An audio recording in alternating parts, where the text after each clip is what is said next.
सोचो एक बार, एग्जाम से एक रात पहले एक स्टूडेंट है जो बिल्कुल शांत है, नोट्स रिवाइज कर रहा है, चाय पी रहा है, और दूसरा स्टूडेंट वही एग्जाम, वही सिलेबस, छत पे बैठ के हाथ में फोन लिए 1 घंटे से इंस्टाग्राम स्क्रॉल कर रहा है। पेट में बटरफ्लाइज हैं, नींद नहीं आ रही। दोनों के पास सेम टाइम था, सेम प्रेपरेशन थी, तो फर्क क्या था? या सोचो, आर्ग्यूमेंट हो जाता है किसी रिलेशनशिप में। एक इंसान बोलता है मैं थोड़ा टाइम लेता हूं, फिर बात करते हैं, और दूसरा इंसान तुरंत रिएक्ट करता है। आवाज ऊंची हो जाती है, वर्ड्स आते हैं जो नहीं चाहिए थे, और बाद में पछतावा होता है। एक बार फिर सेम सिचुएशन, अलग रिएक्शंस। तो आखिर ये फर्क क्यों है? क्या कुछ लोग नेचुरली ही इमोशनली स्ट्रांग पैदा होते हैं? नहीं। आज मैं आपको साइकोलॉजी की रोशनी में समझाऊंगा कि इमोशंस को कंट्रोल करना एक स्किल है, और हर स्किल की तरह ये सीखी जा सकती है। चलिए सीधा ब्रेन में चलते हैं। जब भी कोई स्ट्रेसफुल या इमोशनल सिचुएशन आती है, जैसे कोई तुम्हें पब्लिक में एम्बैरेस करे या कोई क्लोज पर्सन कुछ ऐसा कह दे जो दिल पे लगे, तो तुम्हारा ब्रेन में एक अलार्म बेल बजती है। इस अलार्म बेल का नाम है एमिगडाला। एमिगडाला एक छोटा सा बादाम के आकार का पार्ट है ब्रेन में जो डेंजर डिटेक्ट करता है।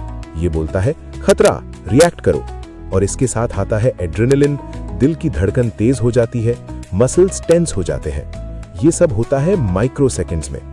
अब इसके बिल्कुल सामने एक और पार्ट है, प्रीफ्रंटल कॉर्टेक्स।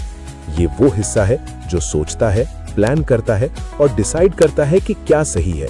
ये कहता है रुको, सोच कर जवाब दो। प्रॉब्लम ये है कि एमिगडाला प्रीफ्रंटल कॉर्टेक्स से 6 गुना तेज होता है। इसका मतलब जब भी तुम इमोशनली ट्रिगर्ड होते हो, पहले एमिगडाला फायर करता है, और अगर आपने ट्रेन नहीं किया अपने आप को, तो तुम रिएक्ट करते हो, रिस्पॉन्ड नहीं करते। और फिर होती है वो चीज जो साइंटिस्ट्स कहते हैं एमिगडाला हाईजैक। मतलब आपके इमोशंस ने आपके रैशनल ब्रेन को टेम्परेरीली हाईजैक कर लिया। इमोशंस अकेले नहीं आते, उनके पीछे होती हैं स्टोरीज। अब एक इंटरेस्टिंग चीज बताता हूं, इमोशंस एक्चुअली डायरेक्टली सिचुएशंस से नहीं आते। बीच में एक चीज होती है थॉट। Situation, thought, emotion. मानो तुम्हारा दोस्त तेरा मैसेज पढ़ के रिप्लाई नहीं करता। एक बंदा सोचता है बिजी होगा, बाद में करेगा, वो चल रहता है। दूसरा बंदा सोचता है उसने इग्नोर किया, मैं उससे मैटर नहीं करता, वो एंग्शियस या हर्ट हो जाता है। Same situation, different thoughts, completely अलग इमोशंस। और ये थॉट्स कहां से आती हैं? हमारे पास्ट एक्सपीरियंसेस से। अगर बचपन में या रिलेशनशिप्स में रिपीटेडली रिजेक्शन मिली हो, तो ब्रेन एक शॉर्टकट बना लेता है, हर छोटी बात में रिजेक्शन ढूंढ लेता है। इसको कहते हैं कॉग्निटिव बायस, यानी ब्रेन की आदत कि वो वही एविडेंस ढूंढे जो उसकी पुरानी बिलीफ को कंफर्म करे। इसलिए कई बार हम ओवरथिंकर्स बन जाते हैं। कोई पार्टी में हमें कुछ बोला, घर आ गए और 2 घंटे उसे एनालाइज करते रहे। या रिलेशनशिप में एक छोटा सा आर्ग्यूमेंट होता है और हम वर्स्ट केस सिनेरियो सोचने लगते हैं। ये कोई वीकनेस नहीं है, ये ब्रेन का प्रोटेक्शन मैकेनिज्म है। लेकिन आज हम इसे रीट्रेन करेंगे। चलिए अब काम की बातें करते हैं। ये स्ट्रैटेजीज रिसर्च बैक्ड है और रियल लाइफ में काम आती है। 7 पावरफुल स्टेप्स इमोशंस को कंट्रोल करने के लिए। स्टेप 1, पॉज करो। जब भी आप इमोशनली ट्रिगर्ड हो, पहला काम है कुछ मत करो। साइंटिस्ट्स का कहना है कि एक इमोशन का इनिशियल सर्ज सिर्फ 6 सेकंड्स तक रहता है। बस 6 सेकंड्स रुकना है। उस वक्त कुछ मत बोलो, कोई मैसेज मत भेजो, कोई डिसीजन मत लो। ये सिंपल लगता है, लेकिन प्रैक्टिस चाहिए। अपने आप से बस इतना पूछो कि मुझे अभी रिएक्ट करना है या रिस्पॉन्ड करना है। Step 2, deep breathing. Diaphragmatic breathing, यानी बेली से गहरी सांसें डायरेक्टली आपके नर्वस सिस्टम को काम करती हैं। एक टेक्निक जो नासा और मिलिट्री यूज करती है, बॉक्स ब्रीदिंग। 4 सेकंड्स में सांस अंदर लो, 4 सेकंड्स रोको, 4 सेकंड्स में बाहर निकालो, 4 सेकंड्स रोको। ये आपके वेगस नर्व को एक्टिवेट करता है, जो ब्रेन को सिग्नल भेजता है सब ठीक है, रिलैक्स करो। बस 2-3 मिनट में आप फील करोगे कि टेंशन कम हुई।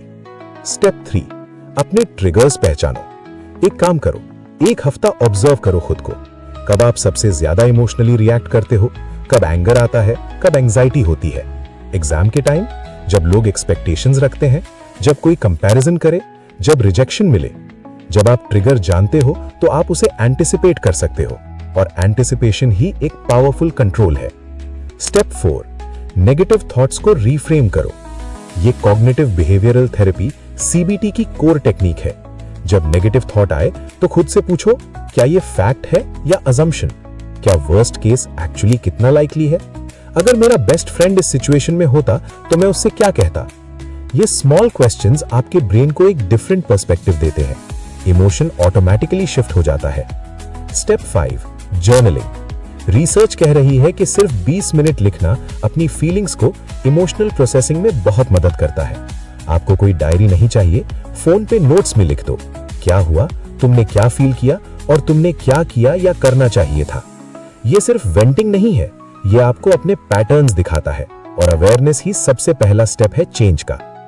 स्टेप 6, सेल्फ टॉक बदलो। हम दिन में 60,000 से ज्यादा थॉट्स सोचते हैं और उनका एक बड़ा हिस्सा होता है नेगेटिव सेल्फ टॉक। मैं नहीं कर सकता, मैं स्टूपिड हूं, सब मुझे जज कर रहे हैं। एक चीज ट्राई करो, जब भी आप खुद को नेगेटिवली जज करो, बोलो ये मेरा थॉट है, ये मेरी रियलिटी नहीं है, और फिर कॉन्शियसली एक बेटर थॉट चूज करो।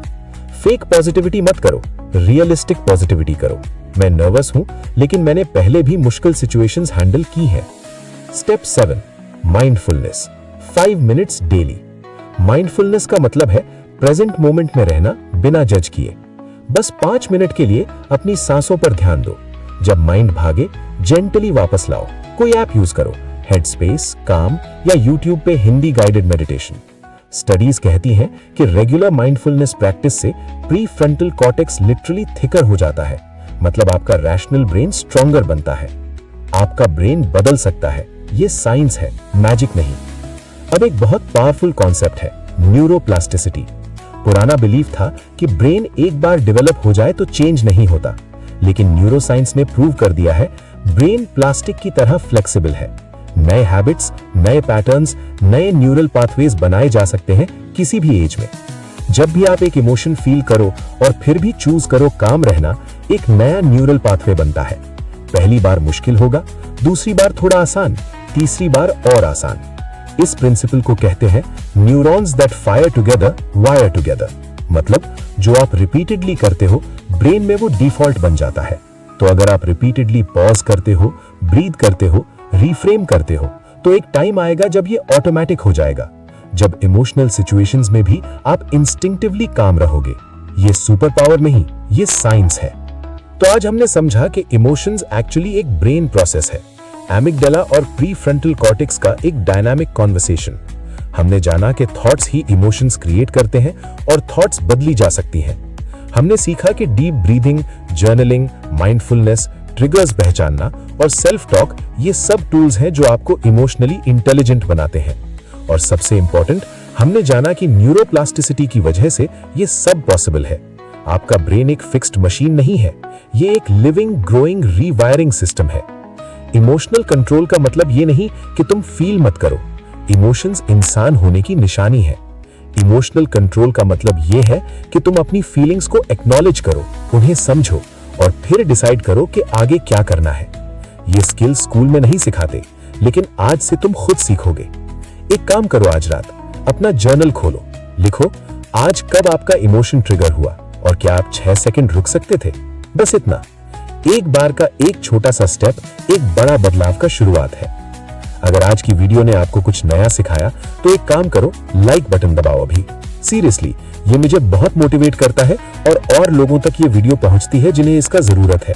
और अगर आप साइकोलॉजिकल ग्रोथ, मेंटल वेलनेस और सेल्फ इंप्रूवमेंट की हिंदी में डीप वीडियोस चाहते हो तो सब्सक्राइब जरूर करो और बेल आइकन प्रेस करो ताकि कोई वीडियो मिस ना हो। कमेंट्स में लिखो, मैं अपनी इमोशंस कंट्रोल करना सीख रहा हूं, सिर्फ इसलिए क्योंकि ये एफर्मेशन तुम्हारे ब्रेन में एक नई स्टार्ट करेगी। मिलते हैं अगली वीडियो में, तब तक ख्याल रखना अपना।